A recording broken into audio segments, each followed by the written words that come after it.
시청자 여러분 안녕하십니까? 2019년 5월 8일 이스라엘 중동 리포트입니다. 먼저 이번 주 주요 뉴스입니다. 피츠버그 유대인 회당 총격 사건 이후 6개월 만에 또다시 미국의 한 회당에서 총기 난사 사건이 발생했습니다. 지난 5월 1일 저녁부터 홀로코스트 희생자들을 기리는 추모일이 시작됐습니다. 유대인 600만 명이 학살당한 홀로코스트가 일어난 지 74년이 흐른 현재 유대인을 향한 반유대주의 공격은 계속해서 늘어나고만 있습니다.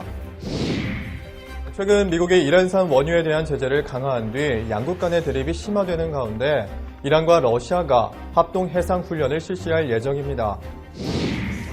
이스라엘 중동 리포트 지금 시작합니다.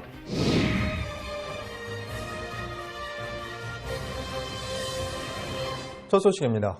피츠버그 유대인 회당 총격 사건 이후 6개월 만에 또다시 미국의 한 회당에서 총기 난사 사건이 발생했습니다. 한편 사건이 벌어지기 며칠 전 뉴욕타임즈가 반유대주의적 만평을 실어 거센 논란이 일었습니다. 현지 시간 4월 27일 미국 캘리포니아주 남부 파웨이의 한 유대인 회당에서 총기 난사 사건이 발생했습니다. 사건 당시 유대인 회당에서는 100여 명이 참석한 가운데 이스라엘 절기인 6월절 기념 행사가 열리고 있었습니다. 기념 행사 도중에 한 10대 남성이 총기를 들고 침입해 난사했고 그로 인해 60세 여성 1명이 숨지고 3명이 부상당했습니다. 용의자는 샌디에고에 거주하는 19살 백인 남성 존 어니스트로 도주 직후에 당국에 전화를 걸어 자수한 것으로 알려졌습니다. 뉴욕타임스에 따르면 어니스트는 회당 안에서 유대인이 세계를 망치고 있다는 등의 증오 발언을 한 것으로 알려졌습니다.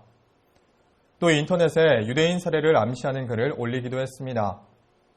이번 총격 사건은 지난해 10월 펜실베니아주 피츠버그에 유대인 회당 테러가 발생한 지 6개월 만에 일어났습니다. 한편 도널드 트럼프 미국 대통령은 백악관에서 기자회견을 열어 이번 사건을 반유대주의와 증오범죄로 규탄하고 희생자들에게 애도를 표했습니다. 최근 미국에서는 반유대주의와 유대인을 겨냥한 증오범죄를 둘러싼 논란이 벌어지고 있습니다. 진보 성향 매체인 뉴욕타임즈는 지난 4월 25일 베냐민 네타냐후 이스라엘 총리를 안내견으로 풍자한 만평을 올렸다가 반유대주의라는 비난을 받았습니다. 그림에서 네타냐후 총리는 개의 모습으로 이스라엘과 유대교의 상징인 다윗의 별 목줄을 차고 있습니다.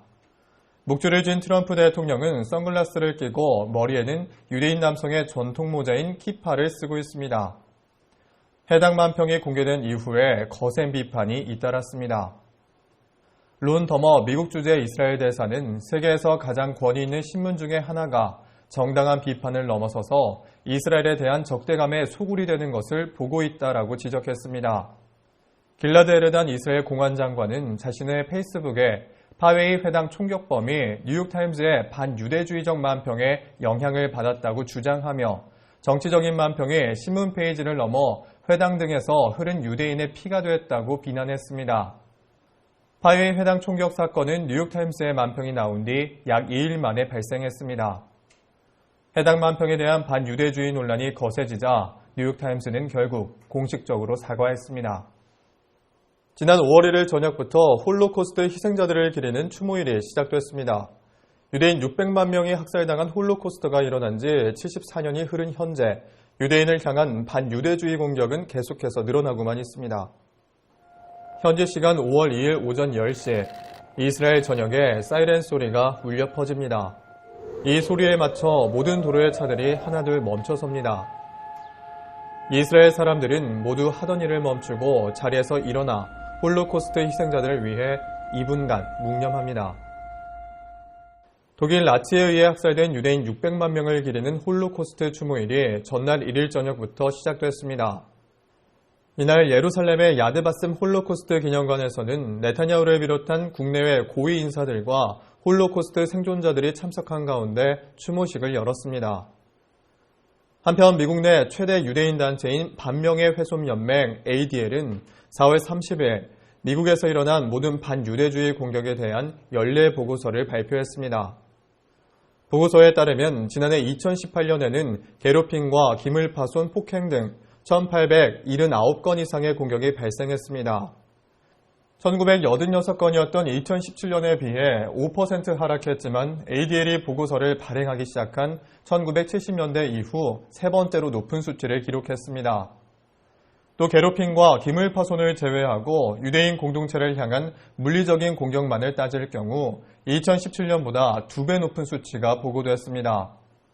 2018년 최소 59명이 반유대주의로 인해 폭행을 당했습니다. 이들 중에는 지난해 10월 발생한 피츠버그 회당 총격 사건의 희생자 11명이 포함됐습니다. 해당 사건은 미국 역사상 최악의 반유대주의 범죄로 기록됐습니다. 최근 앞서 전한 파웨이 회당 총격 사건을 비롯해 4월 30일 뉴욕의 한 초정통파 유대인 랍비가 언어적인 폭력뿐 아니라 신체적인 폭행을 당할 뻔하는 등 2019년에도 미국 내 반유대주의 상황은 나아지지 않을 것으로 보입니다. 한편 네타냐후 이스라엘 총리는 4월 27일 성명을 내 파웨이 회당 총격 사건 등을 언급하며 반유대주의에 관한 특별 토론회를 소집할 계획이라고 밝힌 바 있습니다. 최근 미국이 이란산 원유에 대한 제재를 강화한 뒤 양국 간의 대립이 심화되는 가운데 이란과 러시아가 합동 해상훈련을 실시할 예정입니다. 한편 일각에서는 시리아와 관련해 이란과 러시아 간의 경쟁이 고조되고 있다는 의견이 나오고 있습니다. 현지 시간 4월 24일 이란 메어 통신은 이란과 러시아가 페르시아만에서 합동 해상훈련을 실시할 예정이라고 보도했습니다. 호세인 칸자디 이란 해군 사령관은 러시아 해군과의 협상을 토대로 올해 이란 남부 지역에 함대를 파견할 것이라고 밝혔습니다. 하지만 자세한 훈련 날짜는 밝히지 않았습니다. 칸자디 사령관은 1월 초 양국이 카스피해 지역에서 합동 해상 훈련을 준비하고 있다며 이번 훈련은 전술, 구호, 구조, 해적 퇴치 문제에 초점을 맞출 것이라고 밝혔습니다.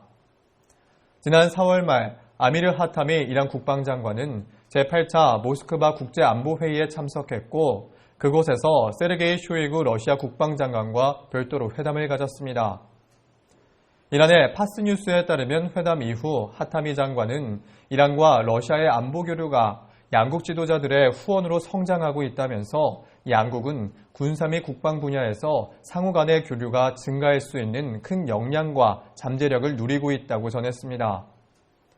한편 쇼이구 장관은 테러와의 전쟁과 시리아의 평화와 안보 회복에 있어 아스타나 평화회담을 통한 양국의 협력과 교류가 중요한 역할을 했다고 전했습니다.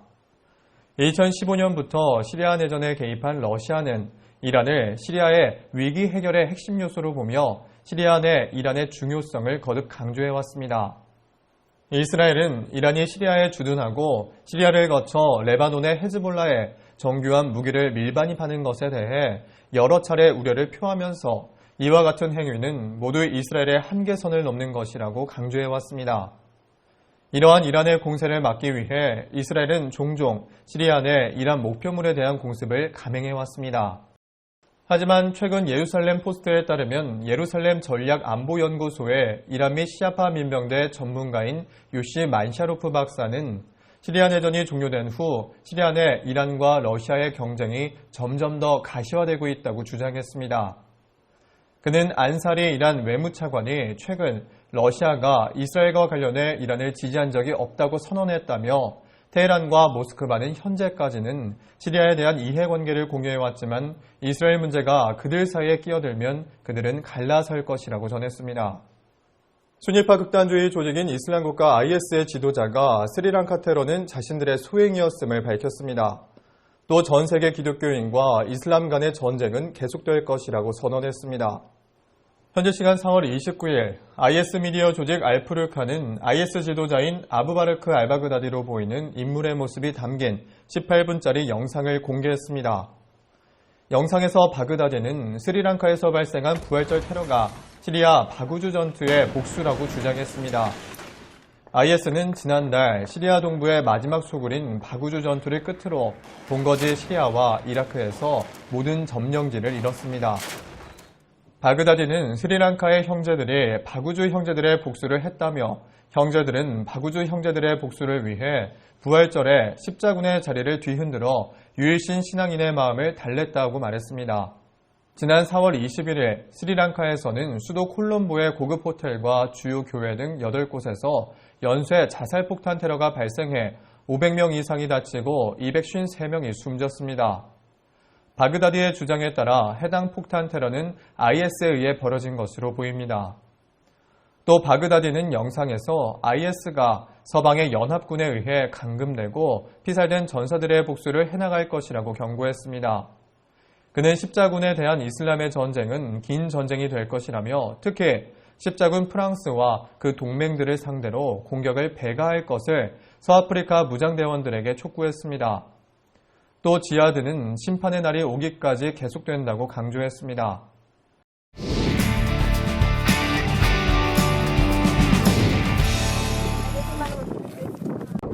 지난 5월 2일 폴란드 아우슈비츠에서는 홀로코스트 희생자를 기리는 마치 오브 더 리빙 산자들의 행진 행사가 이어졌습니다. 2차 세계대전 당시 600만 명의 유대인들이 희생을 당했던 홀로코스트, 그 홀로코스트의 현장 중에 하나인 폴란드의 아우슈비츠 포로 수용소에는 오늘 홀로코스트 메모리얼 데이를 맞이해서 전 세계에 약 3만여 명의 유대인들이 이 자리에 모였습니다. 그리고는 제1포로 수용소였었던 아우슈비츠에서 제2 수용소였던 벌케나우까지 약 3km의 거리를 이 3만여 명의 유대인들이 행진을 하면서 그때 당시 유대인들이 당했던 희생과 고난을 묵상하고 추념하고 그런 시간을 갖고 있습니다. 아우슈비츠는 2차 세계대전 당시 독일 나치로부터 약 200만 명의 유대인들이 잔혹하게 희생되었던 포로 수용소가 있었던 자리로 홀로코스트의 상징과도 같은 곳입니다. 바로 이곳에서 70여 년 전 일어났던 홀로코스트의 유대인 희생자들의 희생을 잊지 않고 다시는 이런 비극이 일어나지 않기를 바라는 마음으로 1988년 처음 시작된 이 행사는 올해로 31번째를 맞이하고 있습니다.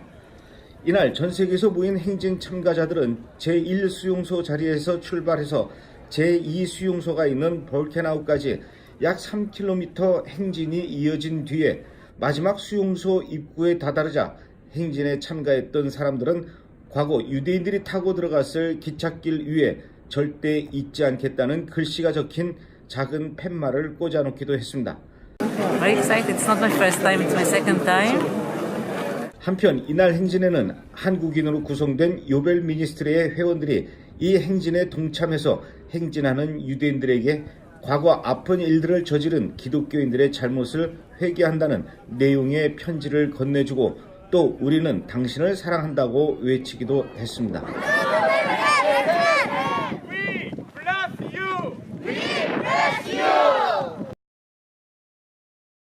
오늘 저희가 준비한 소식은 여기까지입니다. 시청해주신 여러분 고맙습니다.